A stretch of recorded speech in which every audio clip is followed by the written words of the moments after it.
Hello my friend, I'm glad you're back with me today on video number 2. I've got the whiteboard out because we are about to get educated. Okay, so in our last video we did the self-assessment, we evaluated our script that's been running internally, and we hopefully were able to identify, maybe even work through some self-limiting beliefs. Today in video number 2, we are going to be taking personal inventory. We're going to start with our resources, and what that means is essentially what do you have that you're starting with, because you're not starting from zero. You may have gained weight, you might be a little out of shape, you may even be having some injuries that you're dealing with, some things that you may never even be able to overcome, but you're not starting from zero, you have resources. And it's important psychologically because this is all about psychology. In order for us to reach our ideal self, we need to be hacking our brains. Resources are, what do you have? Do you have a gym currently that you live close to, that you can easily get to every day? Do you already have a membership there? Do you have a certain type of fitness class that you really like already, that you know that you like Zumba, or maybe a cycling class that you like, or a certain type of high intensity training class that you really enjoy? You know that you like it, that's a resource. Even your historical fitness, whenever you were in college or middle school or high school, did you play football? Were you on a sports team? Were you a swimmer? Did you join a martial arts club? Did you have certain personal achievements that you already know that you're capable of? Did you have a certain bench press that set records, or did you run a certain distance that hey, when I was this age, I could run so far. So that is going to kind of show you what your capacity is. Yeah, you may not be able to ever do that again, but the fact is that you've done it once, you know what you're capable of, and that's the idea that we want to be looking at what we have, what is our capacity, what are we starting with as far as resources, what do we know that we enjoy. Next off, we want to be thinking about the environment that we thrive in. So going back historically, thinking about successes that we've already had in life, maybe you earned a degree, a professional degree. What kind of environment did you need in order to thrive, in order to succeed? Did you have to go to certain kind of study groups? Did you like to study in a certain kind of a coffee house with loud music? What is the thing that kind of really gets you amped up? Is it the music? Is it the people? Is it a quiet basement? What is it that really kind of brings out your best self, particularly when it comes to an achievement? So as far as a gym environment or a fitness environment, where are you going to thrive? Particularly, what kind of community do you need to thrive in? Because I'm all about finding a group of people who are going to hold you accountable and who are going to basically create the kind of place where you're going to succeed, where you're going to miss that place, where you're going to want to come back to it. Somebody's going to miss you when you're gone.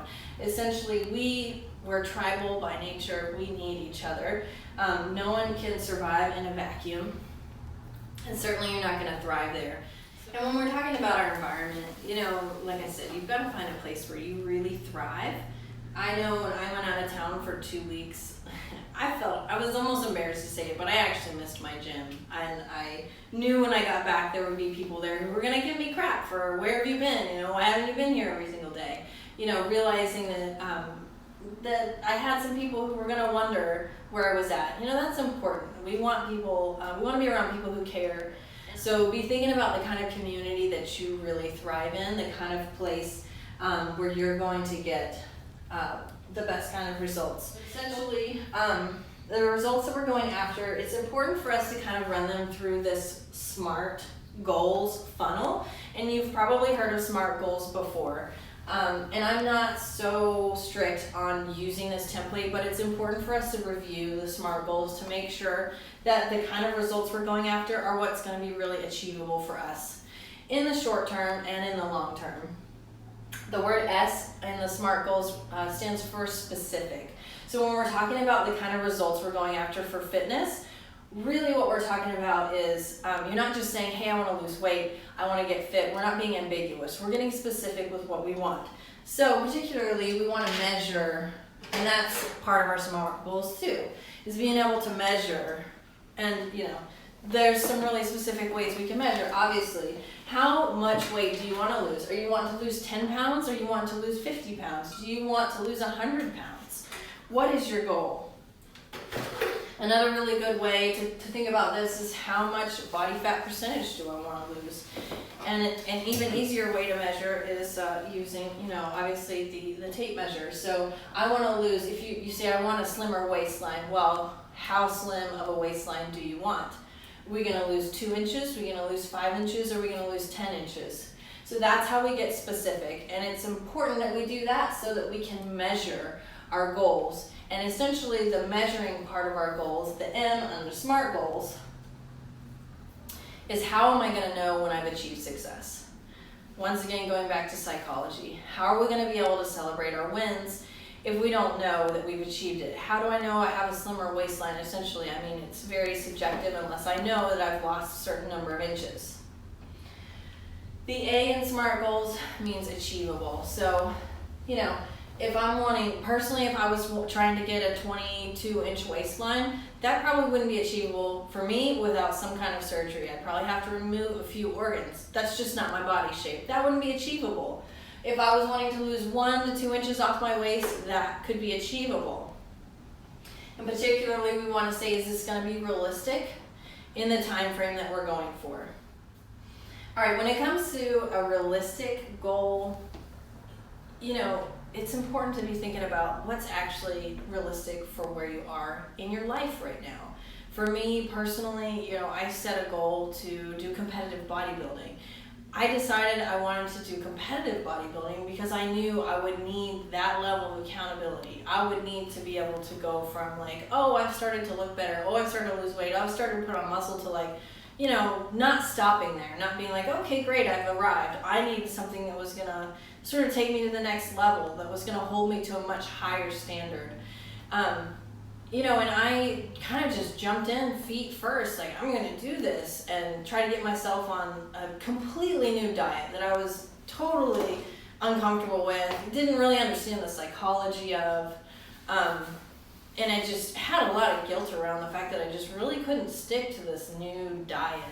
But one of the things that I learned that was important for me where I was at that time was that the diet really wasn't that important. I wasn't in a place where I needed to be cutting, crazy amount of body fat. What I really needed to be doing was eating consistent calories every single day and eating a lot of protein. That wasn't that hard for me to do, right? So I figured out, how to get the protein I needed in my diet. It took some adjustment, took some getting used to. I wasn't used to eating quite that much protein, didn't know where to get it from. But once I incorporated that in my daily routine and kept my calories at a certain level, I was still seeing good results. So for me, it was more realistic to just keep my daily focus on getting a lot of protein and on making sure I was eating. Sometimes, whether you've gained a lot of weight or not, sometimes it's really important to just focus on consistent meals because that's going to give you a baseline to go from to make your adjustments. If you're eating erratically, like so many of us do, this day and age, you're starving, you stop off for fast food, you're eating this, you're eating that. Sometimes you're not eating for a day or two. That can make it really hard to measure, particularly where you're at and where the changes that you need to make. So when it comes to the R for realistic, one of the most important things I want to point out is how realistic is it for you to stay focused on your goals for a certain time frame. So we want to be realistic in, am I setting a 2-year goal? Am I setting a 2-week goal? Realistically, I know personally from my history, I can stay focused on a goal for a semester, whatever it is. I know for sure I can stay focused for 2 weeks on this goal, on this fitness, on staying in my routine. That's going to be a really important part of us achieving short-term and long-term success. And then time-based is the final part of our SMART goals, and essentially that means that we are setting a specific time frame in which we're going to achieve our goal. So it's not just kind of out there, at some point we're going to get there. It's not going to be something we procrastinate on. We're going to get started on it, and we're going to continue to set milestones, and we're going to see at the end of a certain time period, have we achieved our goals and how far are we from achieving them if we haven't already? And I added a couple things to the SMART goal, two other letters I added to the acronym that I really think are important. Added a C and an R. C stands for celebrate. It's really important that we celebrate our small wins and our big victories. And when I say celebrate, you need to be thinking about that now. If I lose, you may set your goal to lose 5 inches off your waist. We want to be thinking about milestones. When I lose the first 2 inches off my waist, I'm going to buy a new dress from XYZ.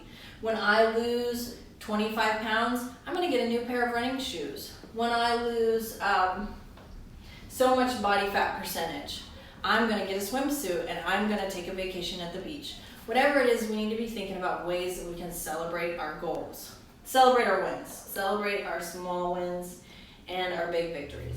And then moving on to the R. R stands for recalibrate. So every few weeks you want to be looking at, how have I done this week with my goals? Were they realistic for me? If you set a goal to get up at 4 o'clock in the morning and go work out, you might find 2 weeks in that that's not really working for you, that you're too tired, that you're not recovering, that you missed three out of the 5 workouts you were supposed to do. So now you're recalibrating. You're thinking, okay, how can I make this work in my current situation, with the lifestyle that I have, with my kids needing to get picked up from school? Whatever it is, how can I make this work? And when it comes to recalibrate, I had set a goal partly a little bit from ego, like I'm going to get up at 4 o'clock in the morning every day, and I'm going to go to the gym, and it's going to be the biggest priority in my life right now. And I did that for a while, but I realized getting up at 4 has a pretty major effect on my moods and also on my recovery. So I was able to compromise with my husband. He started taking the kids to school every day, and I started getting to the gym at either 5 a.m. or 6 a.m., or I wake up at 5, usually get to the gym close to 6, maybe 5:30 some mornings. And that really worked a lot better for me to get that extra hour of sleep. 4 was just an ungodly hour for me. It just wasn't something that I could sustain in the long term. So that's where recalibrate can be really important, where you look at hey, this actually really isn't working for me, not well. It's not something where I'm thriving, because this is all about finding a place in which you're going to thrive, because we're going for our ideal self. We're not going for a self that we kind of hate or kind of don't want to be. We want to find something that's going to work for us, that's also going to work for our families, that's just going to enhance our lives and make our experience better.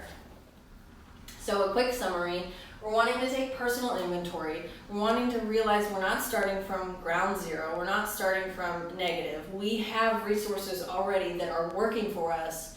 We just need to tap those. We're thinking about the kind of environment we're going to thrive in. How can we create that environment? How can we immerse ourselves in that environment, stay there, and thrive, and eventually succeed? And then we're also talking about the kind of results that we're going for, and we're making sure that those results are specific, that they're measurable, that they're realistic, that there's something we can achieve within the time frame we've set. We're celebrating our small wins, and we're constantly self-assessing, constantly recalibrating, constantly thinking about, okay, this actually isn't working. I don't need to beat myself over the head with a baseball bat to get up earlier. I don't need to set 2 or 3 more alarms every morning. Maybe I need to think about working out at a different time today. Maybe I need to go later. Maybe I need to go at 10 o'clock at night instead of trying to get up at 4 o'clock in the morning. Whatever it is that's going to work for you, we're embracing who we are, we're accepting where we're at, and we're constantly working to sort of hack our own brains to sort of work through whatever it is that our life situation is, so that we can achieve a long-term and sustainable level of success.